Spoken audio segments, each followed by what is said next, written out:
In the journey towards progress, every step counts, and today we take a giant leap by amplifying the voices that have been whispered for too long.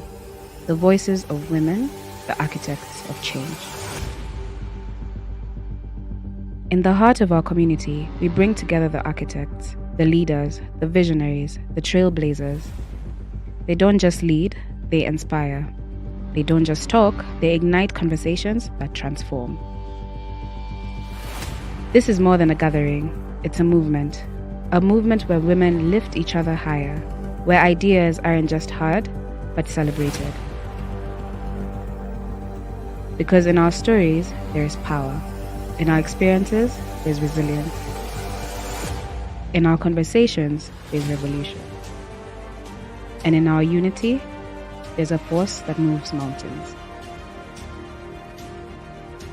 Join us as we redefine leadership, reshape the narrative, and illuminate the path for every woman stepping into greatness.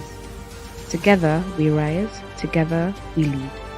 Welcome to a world where women's voices don't just echo, they resonate. Welcome to Power to Our Women.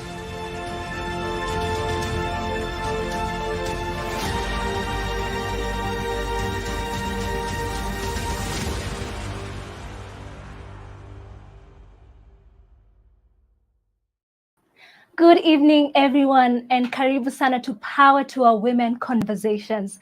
Thank you for choosing to spend your evening with us. I'm willing to bet a lot of money that you're going to have such a fantastic time hanging out with us. And we want to acknowledge that you've taken the time to be here, even amidst everything that's going on in the country, the flooding and all. So thank you once again for being here. My name is Pilin Kasara. I will be your host for this evening. And in case you're new here, allow me to just tell you a little bit about what Power to Our Women is all about. So we're all about amplifying the voices of women. So if that's your vibe, hey, welcome to our community. Follow us on all our socials, Power to Our Women. Now, we'd like to get a sense of where everybody is tuning in from. So in the comment section, if you're streaming in from LinkedIn or YouTube, please type out, let us know where you're watching us from. I know the Nairobi gang is well represented, but if you're outside Africa, also let us know. And while you do that, you can also let us know what you're looking forward to the most. And then if you have questions for our guests, please feel free to type them out on the chat section. And towards the end, our speaker is going to address some of those questions. And now, for the moment that everyone has been waiting for, if I could use just one word to describe our guest today, I would choose the word phenomenal. But thank heavens, I'm not restricted to just one word because our guest wears so many hats. First and foremost, she is an award-winning media personality. She is a global moderator. She's had the opportunity to stand in some of the most prestigious stages across the globe. She's also had the opportunity to moderate conversations with some of the most important people in the world. She is also a founder in Wadada Foundation. She is an author, and I really hope you've gotten a chance to grab a copy of her book.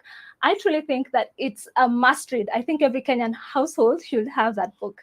She's also a producer, public speaker, a social issues commentator, an advocate for women. I mean, I could go on.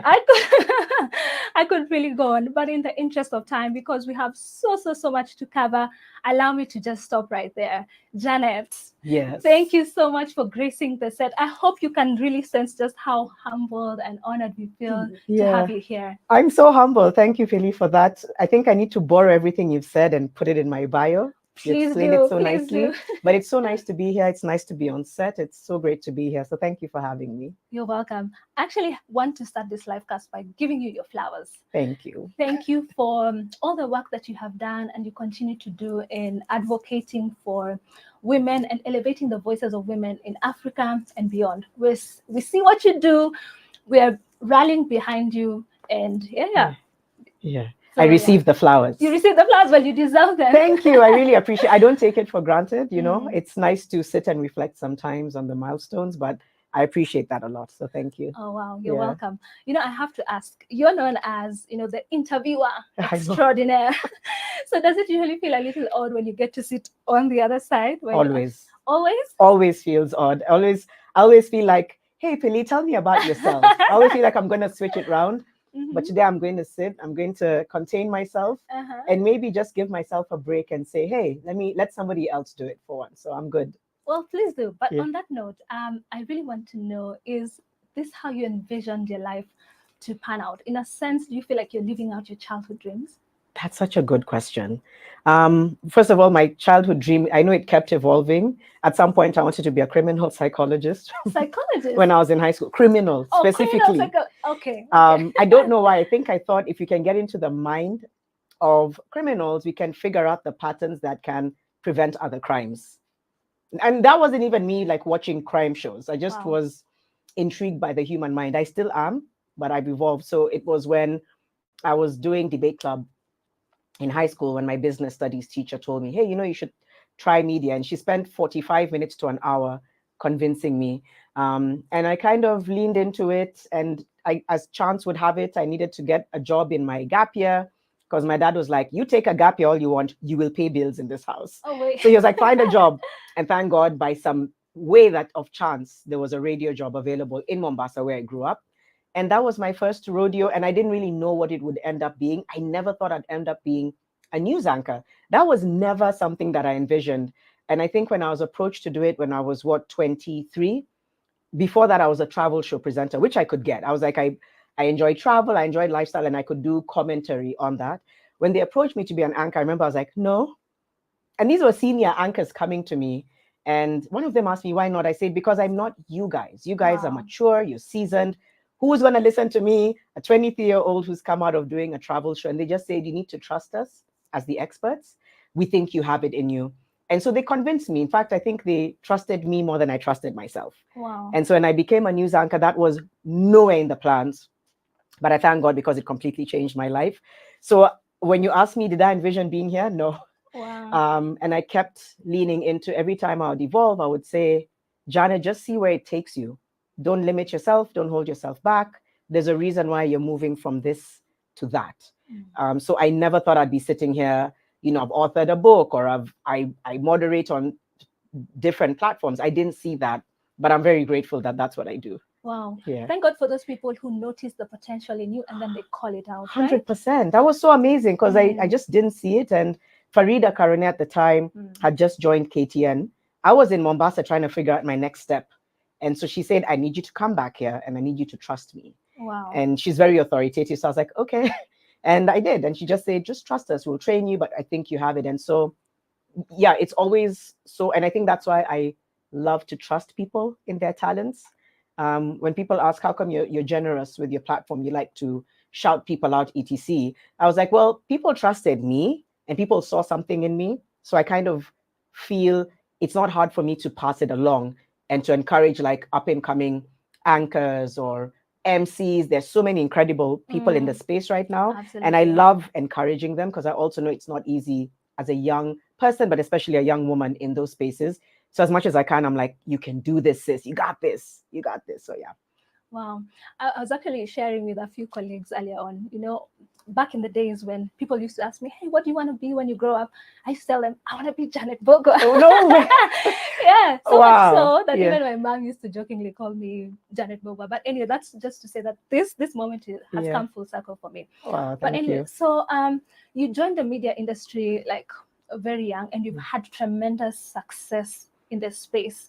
And you have a lot of accolades to back it up. Top 40 under 40, top 25 women in digital media. What do you attribute your success to? Pili with the questions, man. I think it's many things. Number one, I think the most important thing is I try to remain teachable. So I never go into a space saying, I've got this, I know this. I kind of remain curious. And then I try to lean into, I do this thing where I ask myself, what do you trust? What is your truth? And I know it sounds complex, but that's what helps me to date because I have, like a lot of us do, imposter syndrome. So to counter that, I say, what do you have with you right now in this space, at this time, at this age, that you can bring to the table? then when I'm able to say, you can bring this, you've done media, you can speak, then I say, okay, then trust that you can bring that to the table and then go with it. So I think I attributed to, yes, to being able to say, I trust that what I can bring to the table. I attributed to the people who believed in me, the ones who would tell me, no, you can do this. Yes, you can. My faith has played a big role, especially of late, in just trying to figure out and navigate my, everything. And also I attributed to grit. I have a resilience, and I don't know where it comes from. I'm grateful that it's there. And I think I've passed it on to my kids, especially the younger one. He's just not afraid.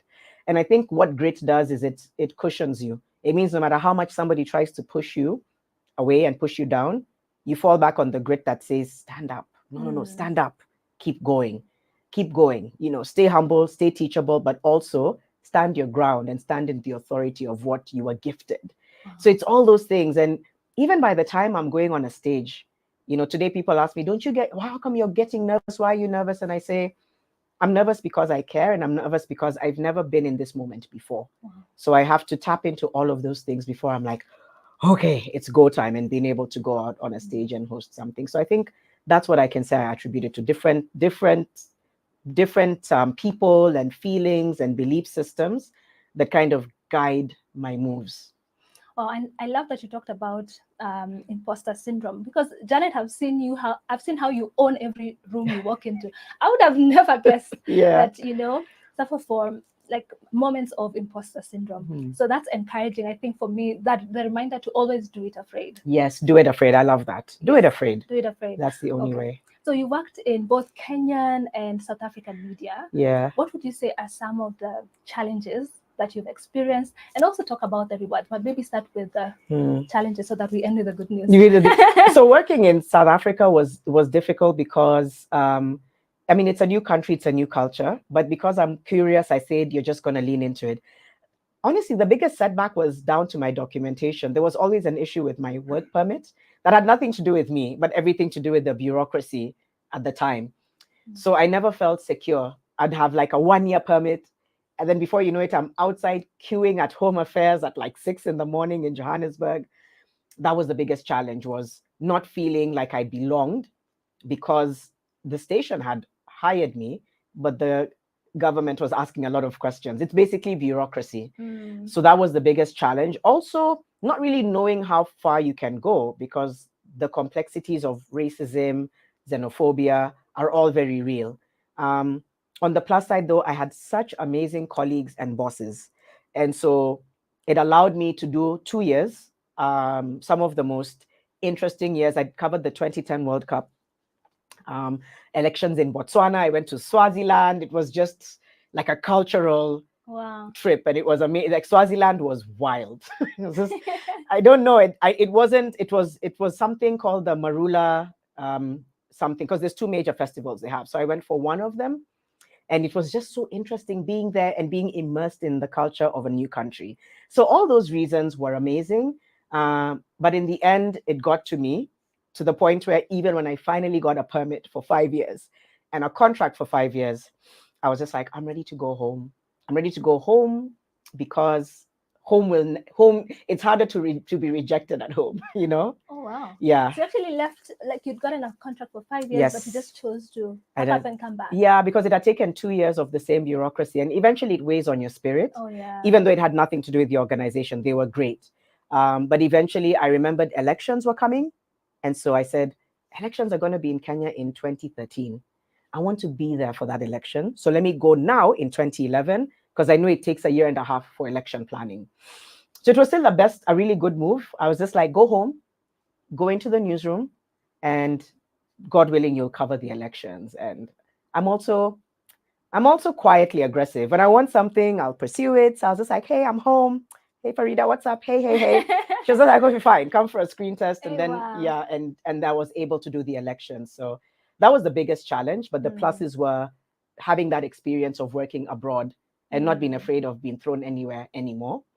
That was the plus side. It's just, I'll never get that experience. It's not that everyone that gets that experience. So I'll forever be grateful, and for the people I met.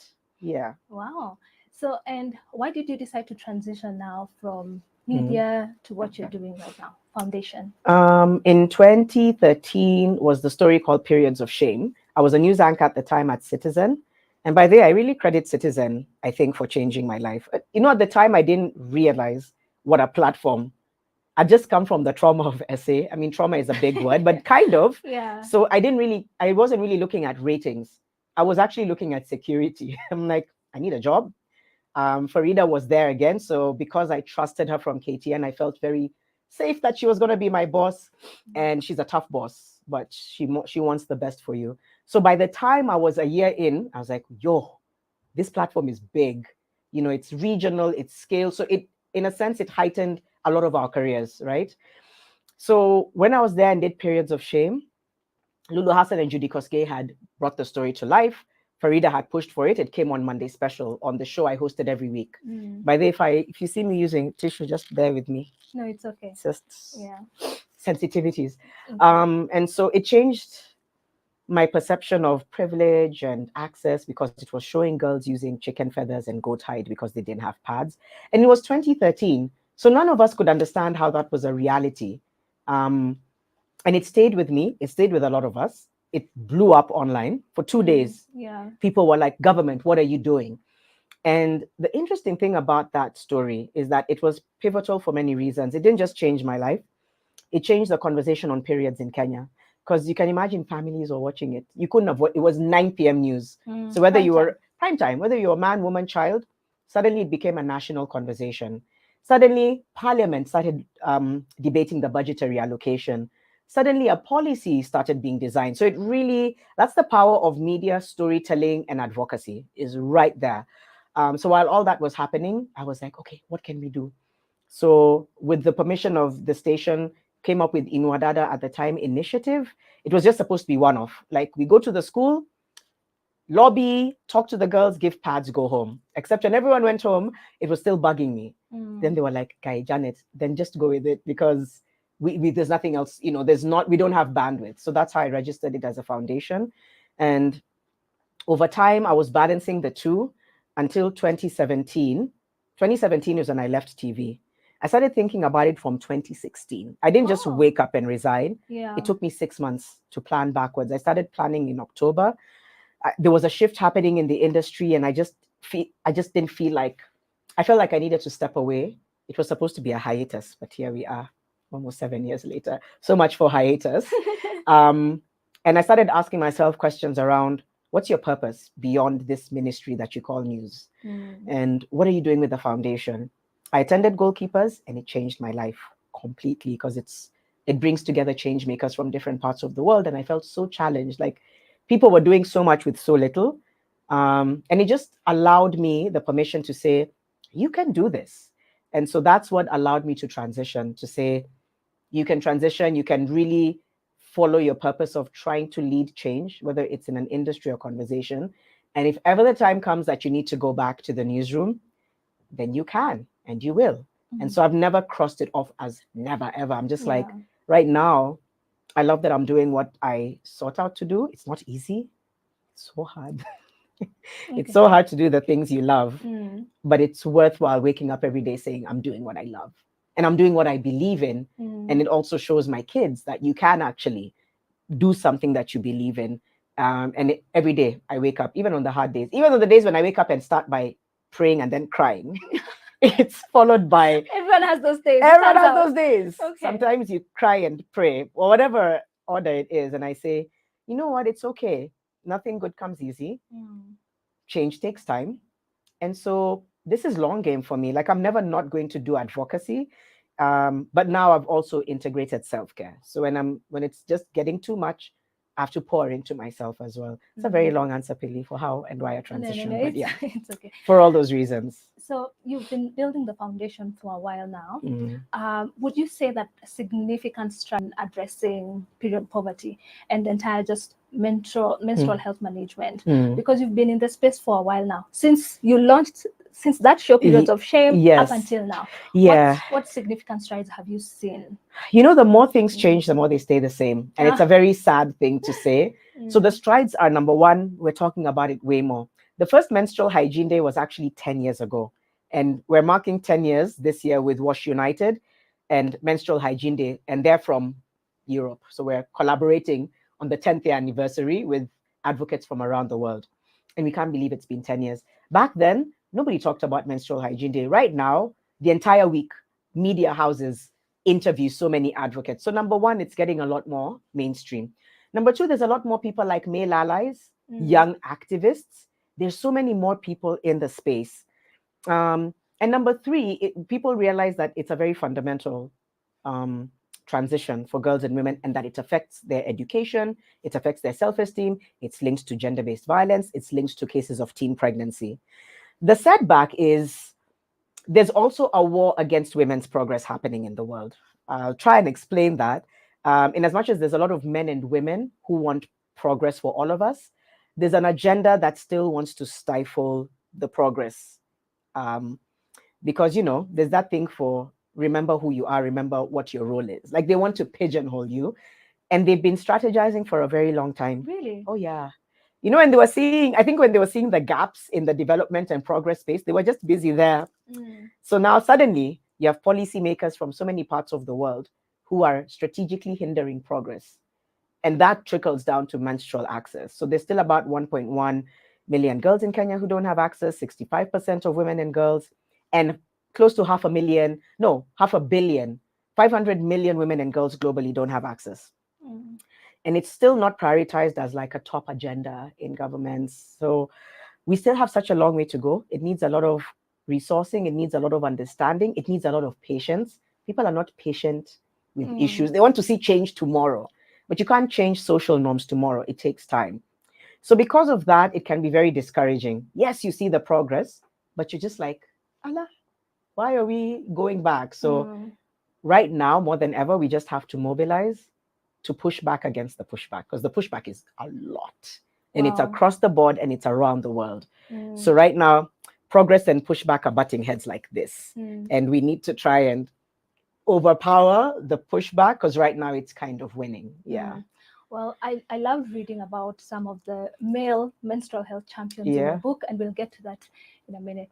But let's talk about how your foundation has evolved. I know you started with a focus on menstrual health management, but I've seen that you've done also a lot of other impactful work. Maybe you could also talk a bit about that as well. Yeah, I think it started with menstrual health because it was supposed to address that. Then you realize menstrual health can't be separated from teen pregnancy at education. So we learned to integrate the issues. The biggest core of what Inwadada does is advocacy. I'm a lover of advocacy. I didn't know that's what it was called, by the way. It's just that after you leave the newsroom and I would keep talking about the issues on social media, people would be like, oh, you do advocacy. I'd be like, okay, I guess so. Okay. So it became a word. So that's advocacy, when you're constantly talking about an issue. And by the way, it can be in all kinds of forms. It can be musicians can do advocacy through their songs. It doesn't mean you do a song about the issue, but you do a song around a thought. And that's advocacy. So I'm always telling people, you don't have to start a foundation, whether it's through your TikTok, your WhatsApp, your LinkedIn, your whatever it is you do. If you're talking about the issue, even on the dinner table with your family or somewhere with your friends, you're doing advocacy. So like, don't stress about taking it too far. Do what you can with what you have. So within Wadada, I love conversations. Like I'm so passionate about bringing them to life and inviting people.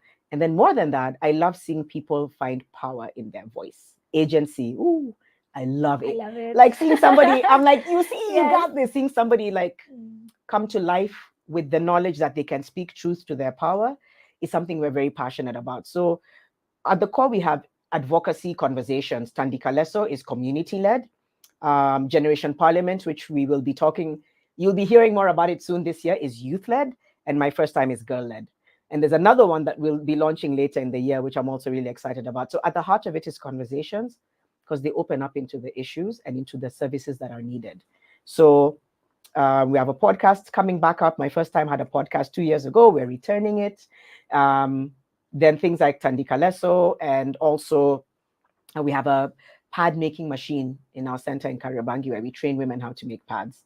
So it's really an intersection of conversations to do with sexual reproductive health and rights linked to gender-based violence, teen pregnancy, women economic empowerment, and issues around the community and young people, and just how the conversations and stories kind of lead to the bigger issues. So in that sense, it's evolved, but we really love advocacy. Wow. Yeah. I love that you brought out that everybody has a part that they can play. Yeah. Not everyone has the capacity to start a foundation. Yeah. I actually work at a company that just recently launched a foundation, Mm. and nobody prepared me for just how tasking it could get. I mean, Yeah. I had a mental picture Yeah. of that there would be, a lot of work involved, but Not. nothing prepared me. Yeah. So I'd like you to talk a bit about some of the misconceptions, or just speak about the dynamics of running a foundation. Yeah. First of all, good for you. I know it's not Yay. an easy journey, but it's still, at the end of the day, it's still a very noble move. But the dynamics, you're right. It seems like this simple thing where you just register and start a foundation. The dynamics are that there's always expectations people have. There's also misconceptions about foundations. People think they're already alive with a lot of resourcing and influence and power, when a lot of the time you have to build that from scratch, no matter who you are, whether it's Roger Federer building his foundation, whether it's you, whether it's me. There's still something that needs structure, and you really need to infuse your vision, but also not be, there's this thing called founder syndrome, where you just have to be on top of everything. I think it's important at the structural level, at the foundational level, but after a while you also need to trust that you can build a team, a lean team. You don't need too many people. Then you need to have people who understand the expectations, who believe in what you're doing. Then you need to have partners who believe in what, and all of that takes conversation, trust, bandwidth, good days and bad days. So running a foundation is hard, especially I think as an African woman. It's not a bad time to be an African woman, by the way. First of all, I think we're killing it across the board. Yes, we are. And I love that people have recognized that African men and women, we've always known our power. We've always known our beauty. I love that the world was just forced to. We're like, you see, we knew it all along. The other day, I think I saw an interview where Burna Boy was saying the same thing. He was like, people like me were never the it guy, but to be here and be selling out stadiums. And so it's a really beautiful time for us, I think. But there's still issues and patriarchy and preconceived notions around women at the end of the day. And you'll find it in subtle ways when you're going into meetings or trying to raise money. So you have to be very sure and grounded in what you're doing, and understand that there'll be so many doors that will close, but there'll be some that will open. And again, what can you do with what you have? When we were starting out, we had the power of platform. So we were like, so we'll just do digital campaigns. It's free on Instagram to do a live. That's what we did. When COVID hit, I hosted a digital period party. It was so much fun. I just said, listen, guys, we're all home, but we need to talk about these issues. And we were also distributing pads to a lot of families, because immediately in lockdown, I thought, man, people are not going to have sanitary pads. So we mobilized, much like other organizations. Then I'm like, how do we keep the conversation going? So I just told people, wear something white or red, and then I'll just invite you into the live. So I had guests. It was so much fun, because we'd start by asking a question, then we'd go into a conversation.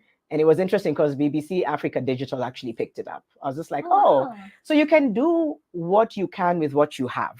Never be fooled that you have a foundation, police, or now do an event for 500 people, which you can still do. And if you can, that's great. But what can you do with 10 people as a start?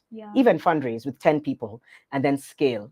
And it's ever evolving. And I can tell you, as somebody who's done it for a while, even people who've done it longer than me tell me, hey, babe, let me tell you, the issues you're having, we still have them. The issues evolve because the problems that you're serving evolve.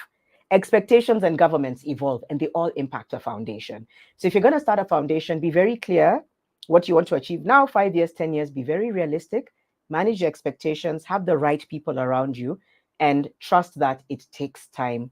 So many people start and shut down because they're like, by now I thought we'd receive all this funding. But if you start it with the right intention, keep that going until a door opens, because it will. And right now there's so much available for us.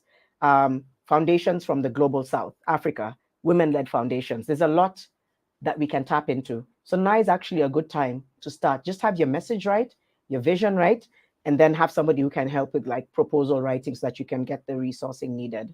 All right. What is in your hands, right? What is in your hands? Yeah. What has been your proudest moment, like especially when it comes to the Inua Dada Foundation? Maybe share one success story. I know launching a book has been a bit of a success story. I mean, that's again something I never saw, and Janet likes challenges. Oh, wow. I mean, now I'm taking a break. I'm like, just wait on the challenges. But I think the book, I think also opening the center where we're training women, for me, that's a very proud moment because it's where advocacy meets impact. One of my love languages is putting access to resources in people's hands, men and women. Like, I just love seeing people thrive. So when I saw the women who came to our center, before they came, they didn't really have much going for them. And now seeing them through what they're earning, take their kids to school, it's, for me, that's what my proud moments are, those everyday changes. I was social worker at the foundation, started as like an office assistant, young, shy, timid. Now I see her, I'm just like, oh my gosh. Like, she makes me so proud because she's really young. Like, she's in her early 20s, but you can see how she says it's given her a lot of confidence to step into her power. So those are the daily wins, is just seeing people move from pain to power. That's like my number one. The book, the center, our partnership with the PAT Project, who are the ones who actually gave us the machine. So I feel like those are several proud moments, because they just progressed people's lives in some way. I think those were the ones. The proudest one, I'll have to think on it. Okay. But I think it has to do with maybe what was birthed from the book, which was the conversations, which then led to the impact that we're having. So I think that's one of the prouder ones. I think the most beautiful thing about financial empowerment is essentially you're giving women the power of choice. Yes. And what is better than that? That's what I keep saying. There's nothing better than choice. If men and women have the choices to make decisions that suit them, suit their families, it's the best thing. And especially women, we're not used to having choice. So when you put that resource in her hands, you give her the choice to do better with her life, which means just building, whether it's her family, building her career, her hobby, her business, and herself, just pouring into herself. So choice for me is the ultimate gift, I think. And you realize, as the more you see the world, the more you realize those of us who have choice are the minority. Most people don't. Wow. Yeah. Oh, I love that. Is very well said. Yeah. I love that you brought out the book. Yeah. First of all, I said that this is a very important book. I think every Kenyan household should have it. So before I even share my key takeaways from reading this book, I really want to know, what messages were you hoping that people would take out from this book, especially with regards to menstruation, and not just how it's perceived in the African society? Yeah. First of all, the interesting, like the bittersweet thing about my first time is it launched on the onset of COVID. So we still need to come back and give the book its flowers. Like, we couldn't do much with it. And lately I've had a lot of requests. So we're hoping in the next year or so, because the dream was always similar to what you said, but the dream was that it can live in as many libraries in the country so that kids can see themselves in the book. And that's why I had a very diverse group of storytellers, because it really is a book on storytelling to demystify period stigma and period poverty, and also the beauty of periods. It's a mix. It's like a journey of the highs and lows of periods. In there's a woman who was in prison. So she talks about handling her periods while in prison, which is, it's really, it's difficult to hear her story, but she's really now come out on the other side. In there's a story of a woman who's visually impaired, so she's blind. We don't think about people who are differently abled and how they handle their period. In there's a woman who's living with albinism, with HIV. There's YouTubers, there's, media personalities, there's sports people. So the idea was, periods affect all of us, men and women. Every woman, if her biology works well, will go through a period, and every man will interact with somebody who has a period. So there's also a few men that we profiled in the book. Rapper, a pastor, an imam, my dad's in the book, by the way. Yeah. I was like, I need a guka. My dad was like, I'll do it. I'm like, Dad, really? My dad's like a feminist, by the way. The other day, I'm like, listen, you're one of the first feminists. Honestly, I keep saying that. You don't realize it when you're growing up in that. In hindsight, I'm like, I think a lot of what I believe I can do is because of you. So what I told him, I'm like, you never limited what my sister and I could be or do, even my brothers. You never did. And my dad was just like, you want to be an astronaut, just work hard. You want to do this, do what you need to do. And I think parents need to realize how important it is for children to hear that. And at the time, a girl like me who grew up in a small community in Mombasa, where you feel very limited in what you can do. So to have a parent who's just like, why must you be limited because you think your life ends here? We'd see things on TV and I'd be like, wow, I'd really love to do that someday. And he'd be like, even my mom, they'd be like, well, you can. So I think when he agreed to do this, I'm like, you know what? You're a feminist. You just never said it, and you never knew it, but you're a feminist. You believe in everybody can do what they can. So the whole idea was people can take the message that periods are normal, but they can also be very diverse. Menstrual disorders, period stigma, period poverty. So the whole idea is, yes, they are normal, but the way they affect people can be different. So let's have empathy, understanding, and give our girls and boys, but especially our girls, a foundation of it's okay that you're on your period. Some of us who started thought we were dying. I mean, I was 10. I woke up, I'm like, why is there blood in my bed? I remember telling my mom, I'm dying. This is death. So she was shocked because she later told me, I can't believe you were 10. I was ready to talk to you in 2 years. And I was going to school. So we were all stressed at home. She gave me pads. She told me, don't let boys touch you. And go to school. Okay, it's global. It's fine. She's just like, here's a pad. Don't let boys touch you. Go to school. So I had a lot of period trauma when I was young. So I'm just like, okay, don't let. So every time a boy would come here and be like, don't touch me. If you sneeze, if you breathe out, something will happen to me. And so it's also to honor that girl who was so traumatized, to be like, actually, what you're going through is normal. And unfortunately, it still affects so many girls and women. Women will still stay in today and want to die, Absolutely. And so we don't realize how much stigma holds people back from achieving their goals. Something as small as staining can hold somebody back. Something as small as you're dirty, because there's a lot of countries where women and girls are not allowed in a home when they're on their period. You're not allowed in temple in India. You're dirty. You can't come and worship. You're unclean. You're unclean. What does that do to you? It makes you feel worthless. And that seeps into every other part of your life. I'm not good enough to be in this boardroom. I'm not good enough to hold this job. So we need to recognize how much stigma is so damaging. And if we can begin to take that stigma away, if we can begin to empower and put products in girls' hands, if we can speak to our men and boys and tell them this is normal, your chick is not going through something abnormal, then we'll begin to see a shift to the point where even policies almost punish you for stigmatizing, if that makes sense. Like you should make it shouldn't be a thing. And so that's what I was hoping would come out of it. I'm still happy when parents come to me and said, my daughter started a period, I just gave her your book. Wow. Or dads, especially a lot of dads have told me that because they're like me, I didn't know where to start. I just picked your book, said, read this. If you have any questions, come to me. There's a section at the end that people are supposed to use as a diary to just fill in their experience. Yeah. So we had grand plans for my first time. COVID had other plans because we were starting a countrywide tour. We had done Nairobi, we had done Eldoret, we were going to Mombasa, then the world shut down. So at some point, we'll be able to come back and bring the book tours and the readings. I had done readings in schools. We'll bring them back with collaborators. But yeah, I'm hoping that it's still available at Textbook Center. Yeah. Last I checked, they told me it does still move, which is so encouraging that people still buy it. But they keep telling me you need to mention it more because sometimes people don't know that it's still there. Yeah. So it is there. It's at Textbook Centers across in Nairobi. And yeah, it's a good book. It's really shocking how there's just so much stigma around the topic. I remember when I was young, I was really embarrassed about, menstruation. I would even, the way you'd go to a shop to buy pads. Yeah. I'd wait for everyone. First of all, and then Ukinunua, you're like, you're holding it like this. First of all, so I had the shopkeeper was a male. So the way he'd wrap it, newspaper, you think I'm smuggling goods or drugs. You see, the stigma is perpetuated. Even teachers and parents, because it's something that's been internalized from a long time ago, we don't talk about this thing because we don't talk about our bodies and we don't talk about. So that stigma, it's still there.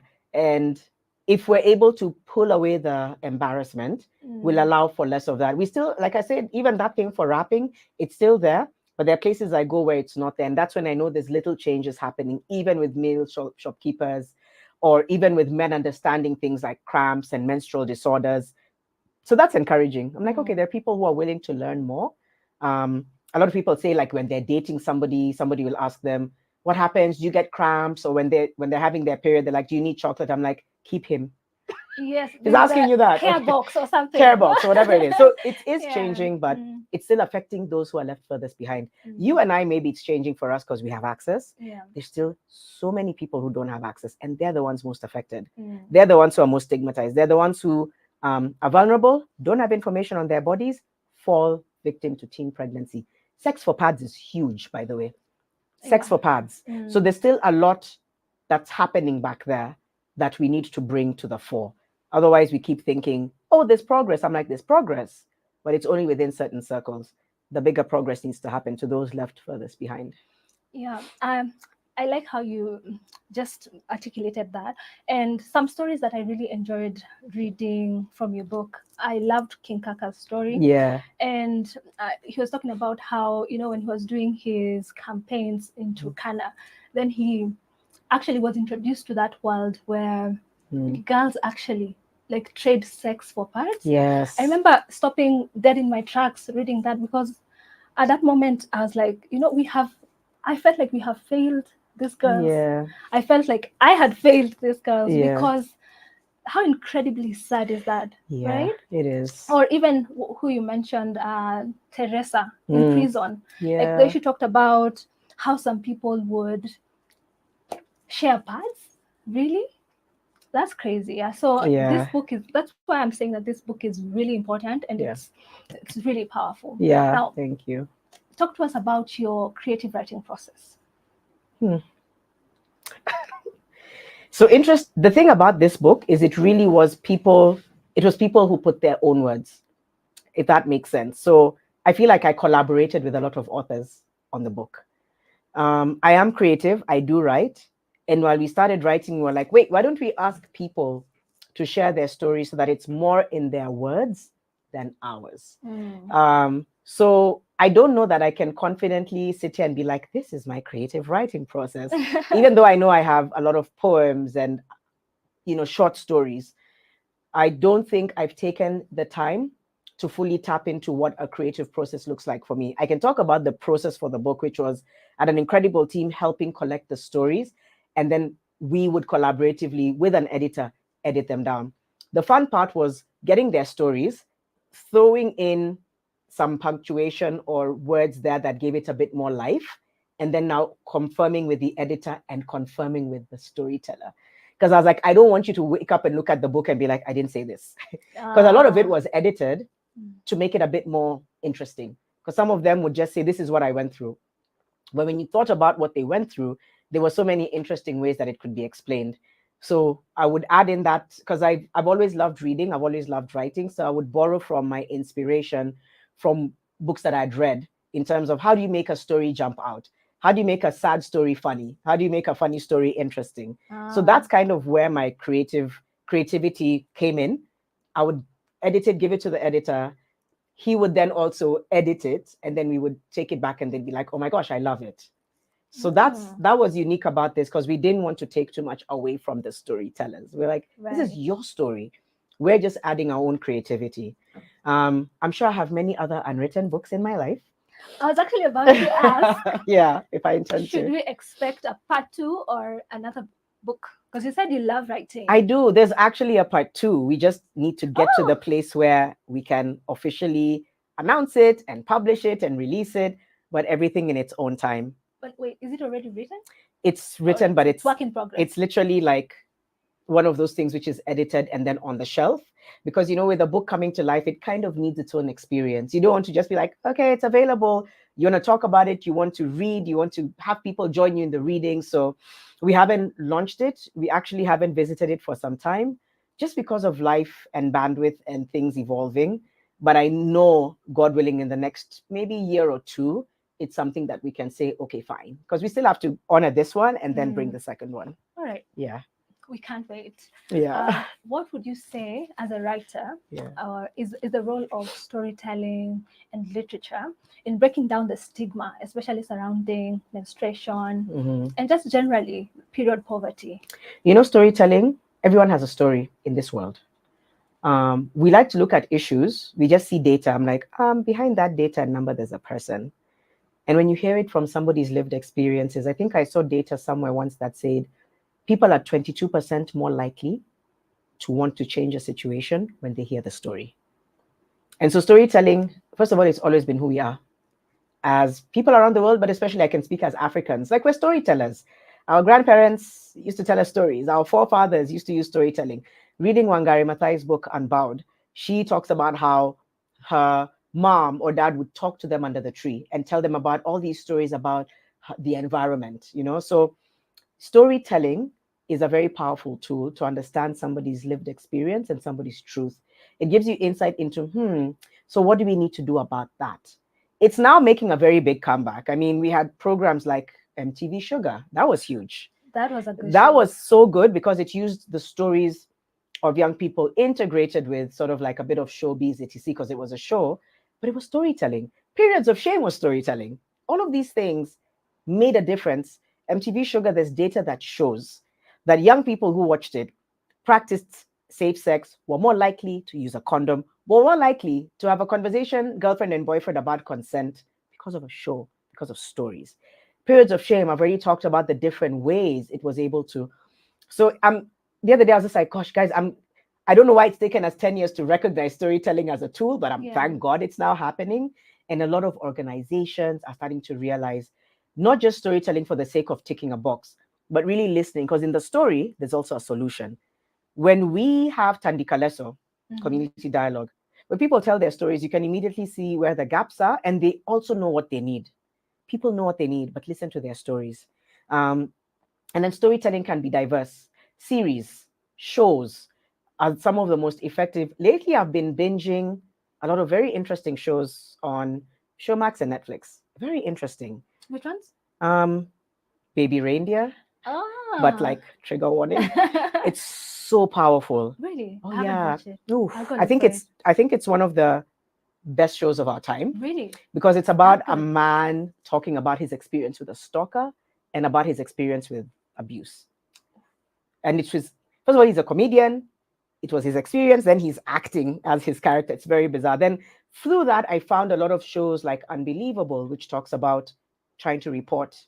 I have to say that I'm going to use trigger words also for people watching, but she reported her rape, but she was gaslit into. But it's the way that these stories are written and told that actually you can take away certain things from them. Because a lot of what series are doing now, they're trying to use these stories and series to teach the community what's happening. When I watch something like Unbelievable, you look at the gaps in reporting in the police, you look at the tenacity of people to want to uncover the truth, you look at those who want healing. So it also makes you think about what's happening in my society, in my country. That's what I love about such shows. They're stories, but they are a reflection of our society. And I think they challenge you to look at that issue. Like Baby Reindeer really took me down a path of, it's haunting, it's powerful, it's funny, it's very, very raw. But it's a lived experience of this man who's like, yeah, and he's part of a group, I think, called We Are Survivors right now in the UK. He's a Scottish man. Oh. And it's what he did is extremely brave to come out of a story that this happened to me. Not only was I stalked, but in another setting, I was actually physically and sexually assaulted. So all that to say, storytelling offers a window into what is wrong and right in the world. And I think we need to prioritize it in everything: climate, SRH, tech, ICT, innovation. Use stories to give us a window into what we are getting wrong and what we can get right. Yeah. Storytelling really has, the power to influence policy. 100%. I love that you've said that. It's a power to influence policy and change. And I love that more and more people are realizing that and are resourcing storytelling and literature in general. Yeah. So about this book, did you face any resistance or challenges while you were writing it, given the sensitivity, Africans? Yeah, some people didn't want to share their story. When I approached them, I'm like, hey, would you share your story? They were like, no, I'm your friend, but no. So that was kind of the resistance, is people saying, I can tell you as Janet, but I'm not comfortable sharing my story. And I'm like, but you have a platform. Why is it? And they say, it's just not something I'm comfortable doing. So again, it goes back, and I never forced anyone. I would even tell those people helping me, if anybody refuses, just respect it. Don't force them. Don't be like, oh, just leave it, because everybody's experience is different. The other thing I faced is some of the stories have, I didn't face as much resistance as I thought. The resistance is really when you're out there trying to talk about periods. It's changed a lot now, but a lot of it is, why are you talking about this thing? This thing is taboo. I remember somebody on my social media saying, I have 2 sons, and I feel like every time you're talking about this period thing, you are something like affecting almost like they shouldn't have to read this. I'm like, what do you mean your sons shouldn't have to read this? It's important for them to read it. Yeah. I have two sons, by the way, Huru and Mali. They're 8 and 5, too young to know about periods, but Huru's 8, turning 9, not super young. So when they see my pads in the room, they know that it's mom diapers, kind of. Okay. The 5-year-old, I'm like, mom diapers. The 8-year-old, I'm like, yeah, women and girls use this once a month to address something that's happening in their bodies. I've paused there for now. As the years go by, I'll continue to tell them more. I've brought them to the center. They've seen pads being made, and I expose them to it, but I also have to be age appropriate so that in a way that they'll understand. So the resistance comes from change, and when you're mainstreaming something that's taboo, anything to do with our bodies for some reason is just like, don't talk about our bodies. And talk about it. That's why we have teen pregnancy issues, because we're not talking about sex. We're not talking about comprehensive sex. So parents are shy. The church is shy. Government is shy. So what's happening? They are talking amongst themselves. And right now, we have some of the highest teen pregnancy numbers in the country, in the world. In the world, where I think in the top 5 or top 10. HIV/AIDS amongst young people, boys and girls, but especially girls aged between 15 and 19, is the highest it's been in a few years. That's our 2024. And it's because of the resistance of we don't talk. I'm like, it's okay. You don't want to talk about it. I trust you, me. They are having sex with multiple partners without protection because we're not telling them any better. You know, when we talk to girls in communities, I remember we talk about periods. Then we're like, any questions? This girl put up her hand. She's 14. She's like, are you supposed to take P2 every week? So everyone in the class just went quiet. And then you can see the teacher trying to be like, I'm like, it's okay. You don't want me to. This chick knows. She knows what P2 is. She knows what birth control is. But we're not giving her the right information because we're not allowed to. So what is she doing now? Getting it elsewhere. And that's our biggest challenge. So for me, the greatest gift our country will give us one day, and a lot of countries, is the gift of information. Just tell people. By the way, the more people know, the more they'll be measured in what they do. If people know, nobody's telling you don't have sex.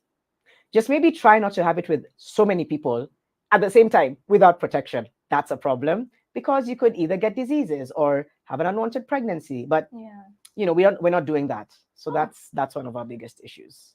But information, power to us. Yeah, information. Just give people to the right information, age appropriate and safe within a safe space. Give people information. All right. So I want to shift gears a little bit and get up close and personal. Are you ready? This is when I'm like, okay, thank you guys for the interview. I can go now. You can sip some tea. Oh yeah, let me sip some coffee. And then we'll get into the Q&A session. I see a couple of questions here. Okay. But I'll start it off. So first of all, what are you currently up to? What's next for Janet Mbugua? You know, I'm always evolving, Pili. Like I've made peace with it. Every time I'm like, this is what you're doing next. When another opportunity comes, I'm like, oh, that sounds interesting. So there's some interesting things I'm doing this year, which are very unexpected. I can't say much about them, but when they do come out, maybe I'll come mention it a bit. But what I'm doing now is doing a lot of social issues commentary, which I've loved doing. I took a break from it. I went through a bit of a personal time in my life when I needed to withdraw, heal. And what has come out on the other side is now I just do real talk. I just talk about issues that I feel unite us in our humanity, whether it's love, whether it's trauma, whether it's relationships with your family or your partner, whatever it is. But also, that's usually something I do every Sunday, by the way. And I started it just as an experiment. And then people were like, we want more. But I realized it wasn't just for people. It was giving me healing. Because as a creator, I think when we express ourselves, whether it's on a canvas or through our words or music, there's a healing that comes with it. So for me, who's done public speaking for 20 years, maybe 15, it's healing for me. Wow. So I realized every time I was doing it, yes, I love that my community and audience respond to it, but it does something for me. It's healing. So that's on Sundays. What I'm bringing back is the social issues commentary I did even throughout COVID, which is really talking about what's happening in the world and giving my perspective. But I'm also going to combine it with having interviews with different people. So it's a little bit of like Janet Newsroom meets Janet Social Media, a little bit of that. And I'm enjoying it. I'm, content creator in that sense. I guess I can firmly say that I create content. Big fan of It's Official. Thank you. You're an official. We love it. Yeah. So that's the umbrella. It's Official with Janet Mbugua is the umbrella. time for the content I do. So yeah, every Sunday there's something in the morning at 7 a.m. East Africa time. And the midweek one, I'm supposed to launch it actually this week or next week, which will be every Wednesday or Thursday. I don't know yet. Because by the way, I feel no pressure. You know, a lot of people are like, tell us. I'm like, I don't know. And I don't know, and I'm fine. I'm sleeping okay. You should also sleep okay. Yeah. So I do things in a way when it feels right, not when it's right for the audience. Because when it feels right to me, I know it'll feel right for everyone watching. So yeah. Wow. Yeah. I love that. All right. So we got a question from Cynthia Mutete. She says, how does Janet bring the best out of a team? Work to bring the best out of her team at Inwadada, especially when things aren't going as planned. You gotten that? Yeah, I try to hear them out. I try to be like, so I know in February we did a meeting and I said, tell me where you guys are with what we're doing and what are your frustrations. Then I have to be ready to hear it because it's not always easy as a leader to hear it. And then I ask them, what do you think we can do with what we have? So I think I try to cultivate openness and transparency. By the way, I don't think I was always a good leader because there was a period in my life when I felt like I was projecting. But then you have to check yourself and have meetings with yourself to come to that conclusion. So and I had several meetings with myself and got kind of like the guidance and counseling I needed. I now try to create that. I don't always get it right, but I try to be like, what do you think we should do? What do you think we can do? Okay, this is what we have. So we might not be able to do that, but we can do this. So I think that's how I try to cultivate teamwork. And right now I have a pretty amazing team. I'm very grateful for them. It's a lean team, but I think we're on the same page. And that's what I try to do is just give them space to be heard. I may not always get it right because sometimes as the leader, you can't do something. Like, you don't have the resources and it can frustrate them. They're like, why have we been asking for this thing for 1 year? You're like, Goja pesa kidogo. Yeah. So hopefully we'll get into the place where we can now just like allow them to really put in what they want to do. But I give them a space. And when people need a day off, guess what? I tell them, hey, take a day off. I'm very big on like mental health days. I'm like, you're not feeling up to it. Nothing will crash. Take care of you first. So those are the ways I'm also learning myself as a leader. And I try to ask them. And yeah, that's how we try to do it. That sounds like you've created a really good culture. I think so. All right. So I have another question. Yeah. So anyone who knows you or has read your book knows that your children mean the world to you. In fact, you dedicated the book to them and you said, out of your many joys, Huru and Mali eclipse them all. Yes, they do. Yes, they do. What piece of advice would you like Huru and Mali to carry with them for the rest of their lives? Why you gotta ask such questions now? Sit Alia, by the way. I'm very strong. Even if you can have a lot of tissues. No, it took a while to do this makeup. I feel like, first of all, I have conversations with my sons.